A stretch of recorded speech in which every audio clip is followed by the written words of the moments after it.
السلام علیکم ورحمۃ اللہ وبرکاتہ۔ آج کی ویڈیو میں ہم آپ کے سامنے بات کریں گے کہ اگر کسی شخص نے خواب کے اندر ودی دیکھی۔ ودی ایک ہوتا ہے منی، جو منی نکلتی انسان ڈسچارج ہوتا ہے۔ ایک ہوتا ہے مزی، جو جب انسان کوئی شہوت والی چیز دیکھ رہا ہوتا ہے اس وقت یہ قطرے وغیرہ آتے ہیں۔ ایک ہوتا ہے ودی، ودی پیشاب کے بعد قطرے جو ہوتے ہیں وہ آتے ہیں، اس کو کہتے ہیں ودی۔ اگر کسی نے خواب کے اندر یہ دیکھا ہے تو پھر اس کی تعبیر یہ بنتی ہے کہ یہ بندہ جس نے یہ اپنے آپ کو دیکھا اس کے شرم گاہ سے اگلے حصے سے ودی نکل رہی ہے، پانی نکل رہا ہے، تو پھر اس کا مطلب یہ ہے کہ اس کو اللہ تعالیٰ توبہ کی توفیق عطا فرمائیں گے۔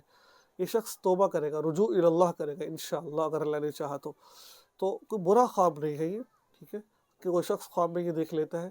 بہرحال اس سے چاہیے کہ یہ صرف میں نے ودی کا بتایا، منی کا اور مزی کا نہیں بتایا آپ کو، اس کی تعبیر کچھ اور بنتی ہے، لیکن جو بتا رہا ہوں یہ ودی کا بتا رہا ہوں، جو قطرے وغیرہ نکلتے ہیں، ٹھیک ہے۔ کوئی قطرہ نکلا ہے ودی کا تو اس کا یہ مطلب ہے کہ توبہ اللہ کرے گا، اور اسے بھی چاہیے کہ جب سے خواب دیکھے اس کے بعد صدقہ خیرات کر دے، ذکر نہ کرے، اور اللہ تعالیٰ سے گڑ گڑا کر توبہ کرے اور اس پر قائم رہے گی، ٹھیک ہے۔ یہ تھی آج کی ویڈیو، مجھے امید ہے ویڈیو آپ کو اچھی لگی ہوگی، دعا میں یاد رکھیں، چینل کو سبسکرائب کریں اور اس ویڈیو کو آگے شیئر ضرور کریں۔ السلام علیکم ورحمۃ اللہ وبرکاتہ۔